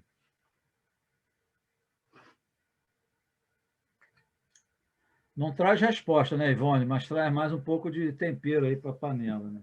É ótimo isso. Poxa, só faz a gente refletir mais. É muito bom. Ivone, e quem que tinha falado foi... a Mariana. Sérgio, essa questão do tempo interno, né, que é o que vai te trazer a possibilidade do uso das ferramentas da mediação de conflitos preventivos. Independente, assim, da questão da gente ser um país que trabalha muito com conflito, a mediação, ela mesma ainda está se posicionando, vamos dizer assim, culturalmente, né, porque as pessoas acessam primeiro mesmo o judiciário antes de pensar numa mediação. Muitas vezes pensam numa mediação porque estão dentro do judiciário e é determinado, né, pela lei que elas façam a mediação. Enfim, essa busca pela área privada ainda assim ainda não é culturalmente pela questão da conflitividade, mas pelo que eu estou entendendo desse método que você traz, pode haver o conflito, o que não pode ter é o esgarçamento da relação, o rompimento da relação, mas mesmo havendo o conflito, você pode utilizar, eu digo assim, a Clarice ela trouxe essa questão, né, da gente ser culturalmente, da questão do conflito, mas eu entendo que o seu método ainda pode ser utilizado mesmo havendo um conflito, ainda que tenha alguma escalada do conflito, mas que não tenha, na realidade, uma ruptura, né? Que tenha, pelo que eu lembro que eu li no seu material, que são pessoas que tenham a intenção de manter a relação, ainda que estejam, de alguma forma, em conflito, né? Mas um dos objetivos para se usar esse método seria isso. Estou certo? Porque o conflito ele é o ponto de entrada, né? É o ponto de entrada. Hoje em dia eu estou me aproximando da mediação transformativa, né? E a mediação transformativa, ela coloca, quando ela começa, ela já coloca para as pessoas são protagonistas ao extremo, né? Então, ela chega e vai dizer assim, bom, o que que vocês têm para hoje? Por exemplo, o que que vocês trazem hoje? E aí a pessoa traz algum conflito, algum problema que aconteceu ali, naquele período, e que, de alguma forma, aquilo ali trouxe incômodo. Então, a base é aquilo, mas quando a gente começa a trabalhar aquilo, a gente vê que aquela postura, muitas vezes, ou aquilo se reflete em outras situações. Mas a base, o começo é com uma pauta. Se fosse fazer, teria uma pauta objetiva, sabe? Então, num casal. Deixa eu pegar um casal mais antigo aqui, peraí. Só para me lembrar de alguma situação aqui, para não...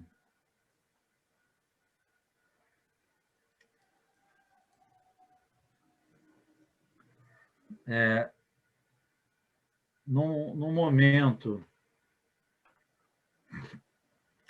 momento de um determinado casal que né, as desconexões estavam acontecendo e tal, não sei o quê. E uma relação, assim, não quero avaliar, mas para poder resumir aqui, era uma relação com uma estrutura machista muito grande, né? E o cara, uma opressão em cima da mulher, era um casal mais velho. E então tinha toda uma questão ali da esposa se valorizar e tal, e a forma com que ele chegava e tal. Aí teve uma sessão que ela fala assim, imagina, eles não moram aqui no Rio, eles iam passear, e aí a pessoa falou assim, ele falou para ela assim, não, a gente vai passear, vamos passear, ainda que a gente fique de mão dada e não precisa falar nada. Não precisamos falar nenhuma palavra. E a pessoa, quando ouviu isso, ficou extremamente, assim, achou isso uma situação ridícula, descabida. Como é que faz um convite como esse? Que absurdo. Onde é que isso não existe? Então, a conversa toda começou por aí. De alguma forma, enfim, cada um foi trazendo a sua situação, mas até haver a percepção do desespero de uma pessoa que quer tanto ficar com a outra, que está disposta até a inventar um passeio que não precisa falar, só porque sabe que a fala não encontra, a fala não está sendo a forma de se conectar. Então, a pessoa inventa uma situação dessa. Ela está em busca de conseguir se conectar. Mas o outro não vê isso. O outro não vê. O outro acha aquilo ali ridículo e ofensivo. E aí, quando traz essa fala, o primeiro que tentou essa abordagem cai no lugar de uma frustração assim absurda, que certamente vai vir com uma outra fala, que é uma agressão em cima do que a pessoa... Aí vira um negócio, uma bagunça. Então, até que as pessoas consigam pegar uma situação como essa e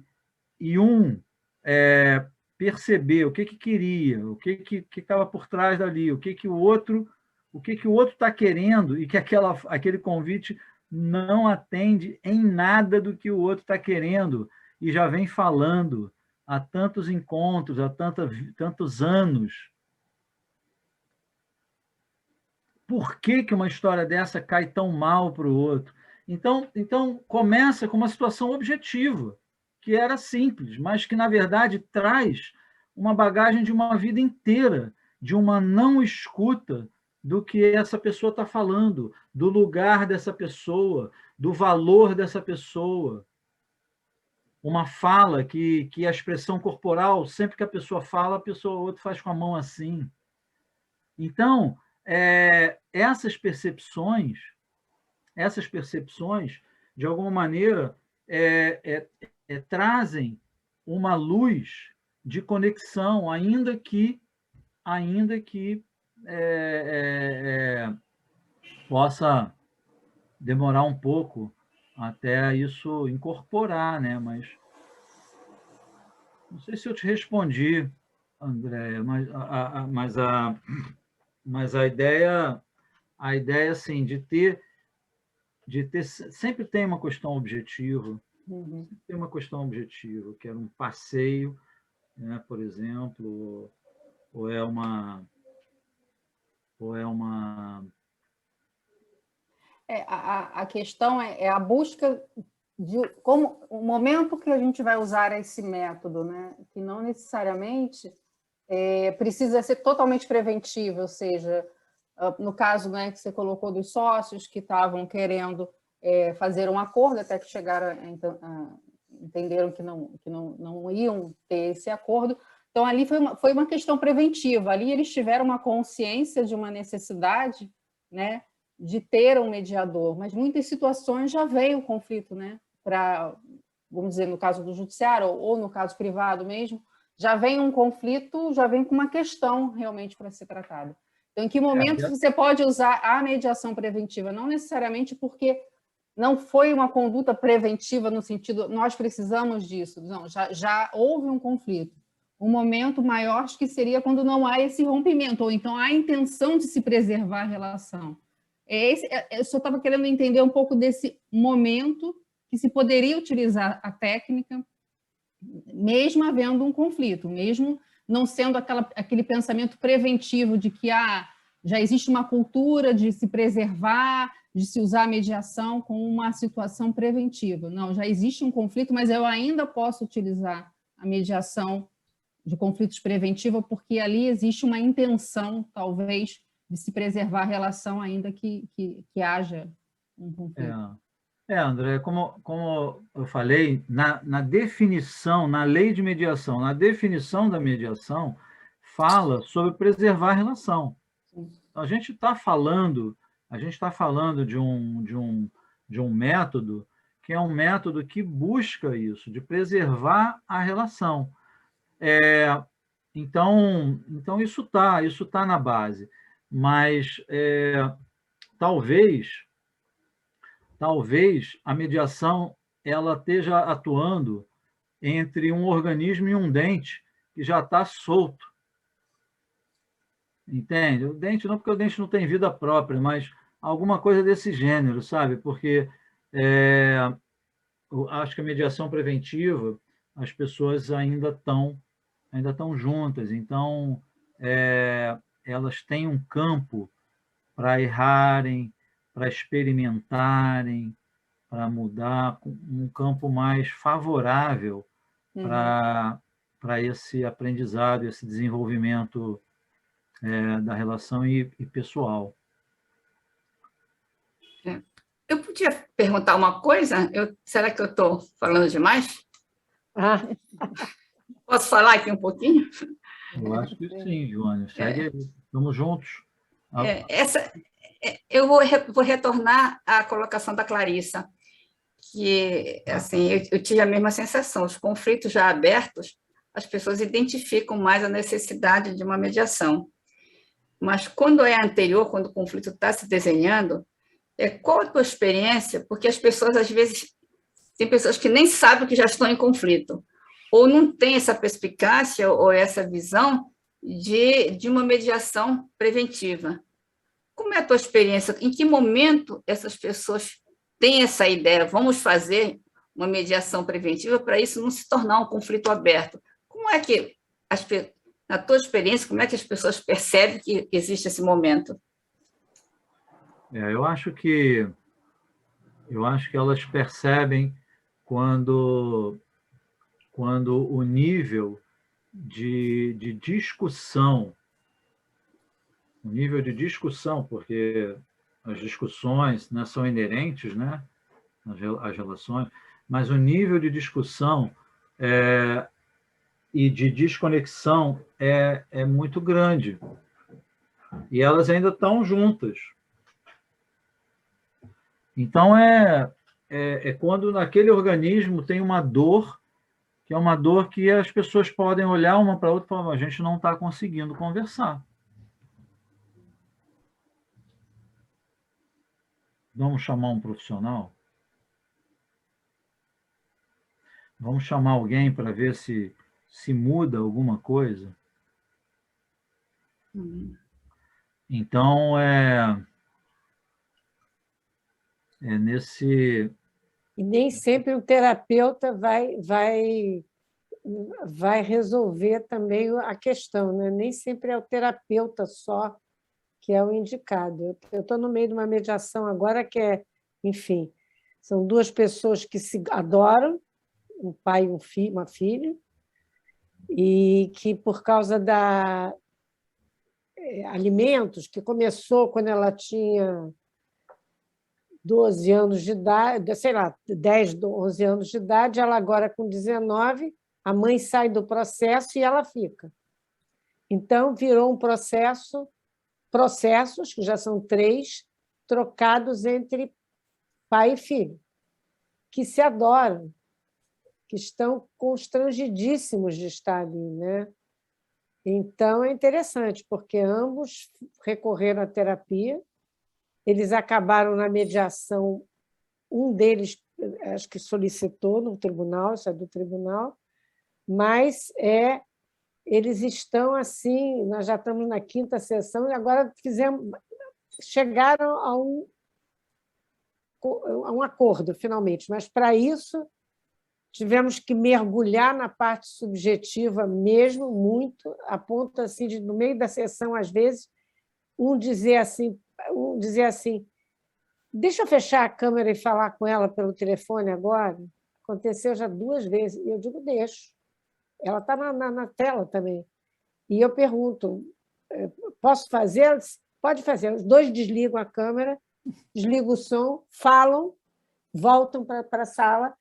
Se tivesse numa sessão presencial, eles iam sair, falar e voltar, né?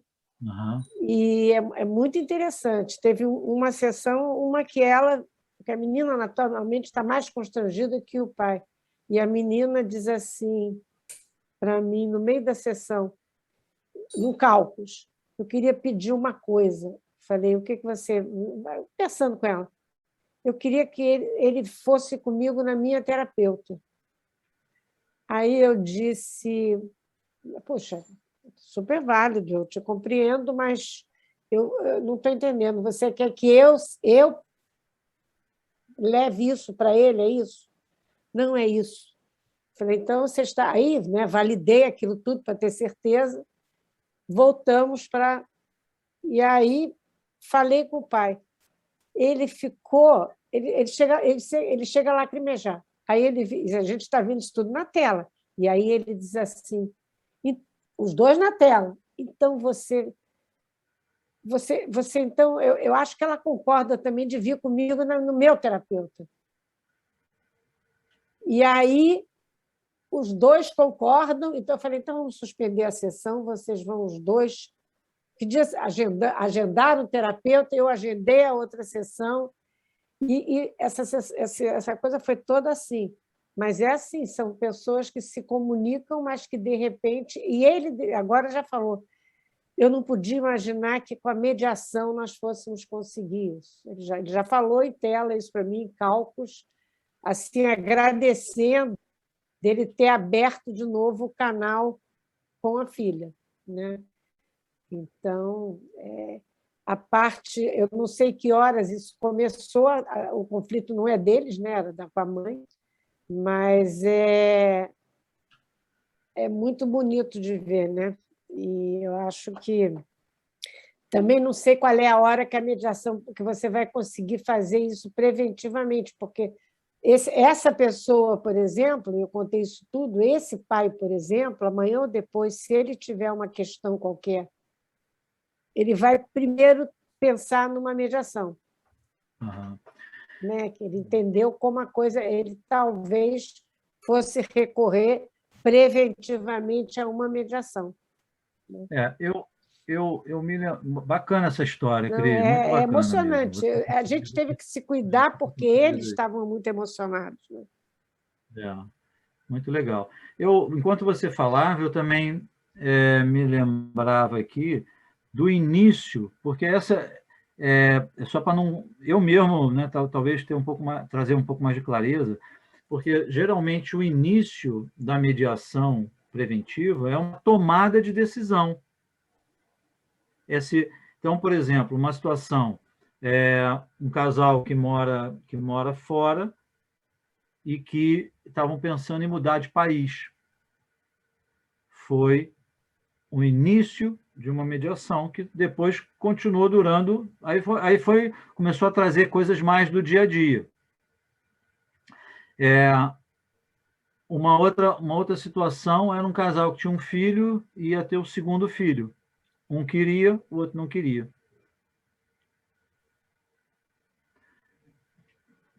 Iniciou assim e depois seguiu vários meses também, porque aí era um lugar onde se conversava de outras coisas também.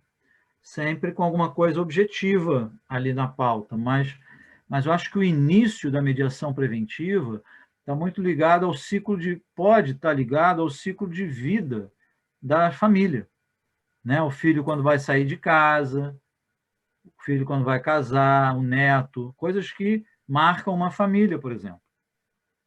Ou então uma empresa, quando vai ter uma tomada de decisão, ou de construir, de montar a empresa, ou de adquirir uma outra, ou de separar, ou de escolher uma linha de atuação.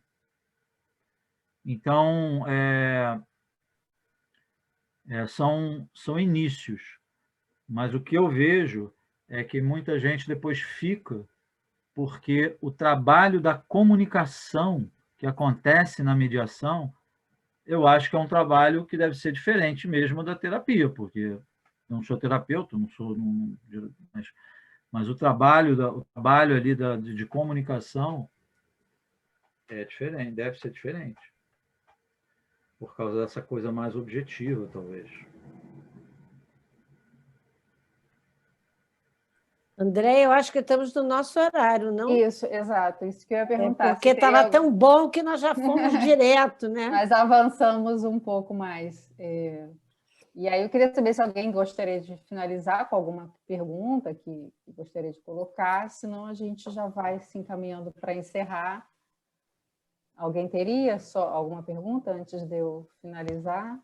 Só queria saber onde vai ficar a gravação dessa palestra de hoje. Então, nós vamos colocar no nosso canal do YouTube da Comissão de Gestão Positiva de Conflitos. Acho que a gente fica com os e-mails, né, pelo Simpla, e eu posso mandar também uma mensagem a respeito quando eu já tiver, né, porque a gente ainda vai baixar para poder colocar no canal. Obrigada. Eu queria fazer uma pergunta. Essa aqui eu não estou acompanhando esse programa, vai haver outras lives ou outras colocações dentro dessa mesma temática? É isso? Então, a roda de leitura e cine, ela acontece dentro dos temas de métodos autocompositivos, seja negociação, seja mediação, seja a questão de direito sistêmico. A gente é uma comissão, né, multidisciplinar com várias que a gente aborda em todos os métodos em vários eventos. Então, na roda de leitura, a gente sempre traz algum tema relacionado. E aí a gente divulga. Eu gostei muito, eu queria ser divulgada, recebi a divulgação. Ivone, a gente pode ficar tranquila que eu passo para você também. Legal, muito obrigada, adorei hoje. Passou da hora. Foi bom, né? Eu quero agradecer ao Sérgio. Sérgio, muito obrigada pelo convite mais uma vez. Pessoal, posso fazer uma propagandinha aqui? Claro. É só para dizer que terminou a 13ª turma de comunicação reparativa, né, que é a comunicação não violenta, algumas pessoas aqui já fizeram, e vai abrir uma próxima turma agora, máximo de 12 pessoas, né? E se alguém se interessar, ou tiver alguém que possa querer fazer comunicação reparativa, esse curso é um curso quinzenal, muito prático, as pessoas... bom, enfim, aí manda para mim uma mensagem no WhatsApp, não sei se apareceu meu WhatsApp em algum lugar, mas no Instagram tem lá, eu vou botar aqui meu telefone, aí vocês me mandam uma mensagem que eu divulgo para vocês, tá? Bota no nosso super recomendo. Poder acompanhar. Acho que ele Quantas horas são? Quantas horas são de curso? Conectar as pessoas, mas eu acho que é o meu... porque eu soube para uma colega, enfim, meu e-mail não está aí. Então, não sei, gostei muito, e gostei mais ainda de encontrar o Sérgio, ouvir. E aí eu queria outras vezes, pelo que entendi, vai continuar, né? Sempre que quiser acompanhar o Instagram da a gente... Fala, Andréia. Não, eu ia pedir para colocar o Instagram. Você quer colocar? Da comissão? Porque aí anota. Gestão positiva. Uhum.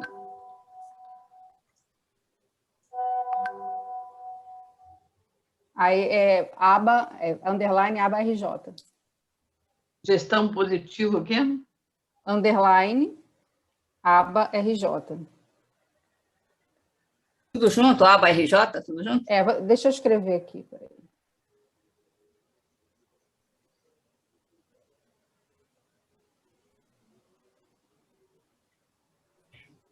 Botei o meu também. Já coloquei também ali, ó. Esse é o nosso Instagram. Ok. E a gente está sempre fazendo as divulgações.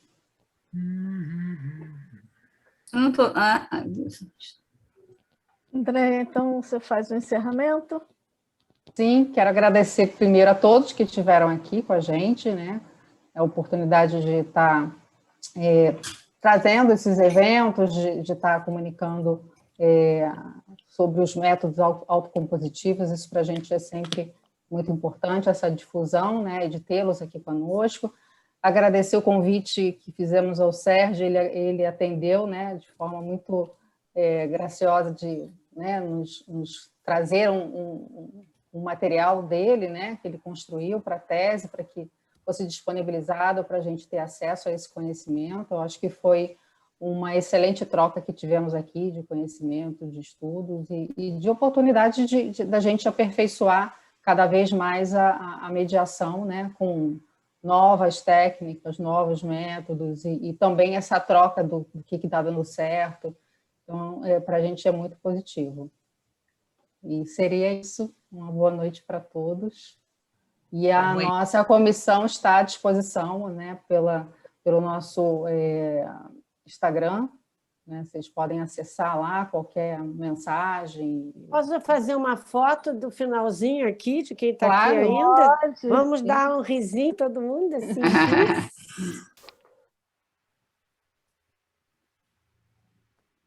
Pronto, obrigada. Eu vou mandar para você, Andréia. Ótimo. Obrigado a todos também. Obrigado, Cris. Obrigado, Andréia. Cris, pelo convite. Eu que agradeço. Quem quiser estudar mais sobre abordagem centrada na pessoa, ler algum livro do Carl Rogers, né? Isso aí é uma boa também, para poder conectar com essa coisa mais subjetiva e que tem tudo a ver com a mediação. No trabalho tem lá nas referências. Desculpa, Andréia. Não, está ótimo. Agradeço bastante a todos, né, e ao Sérgio especialmente, né, por ter, né, contribuído com o seu tempo aqui para a gente. E Sérgio tem várias mensagens aqui agradecendo. elogiando. Eu não sei se a gente consegue depois passar para ele, mas tem vários agradecimentos, elogios e mensagens.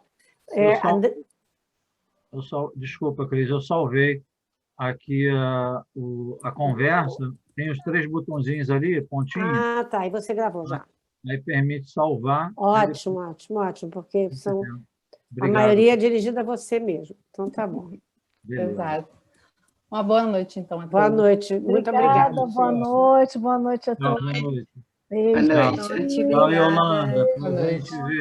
Boa noite. Obrigada. Boa noite.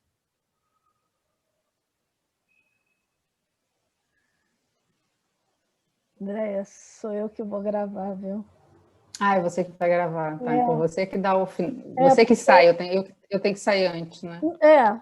Porque eu vi que o rosto ficou comigo quando abriu o computador, entendeu? Mas assim, também não. Aí quando fechar, na hora que fecha, ela começa a gravar, é só você não fechar o computador, entendeu? Aí ele vai gravar até o final e fica no computador. Tá ótimo, então. Depois você passa para a gente poder colocar. Beijo. Beijo.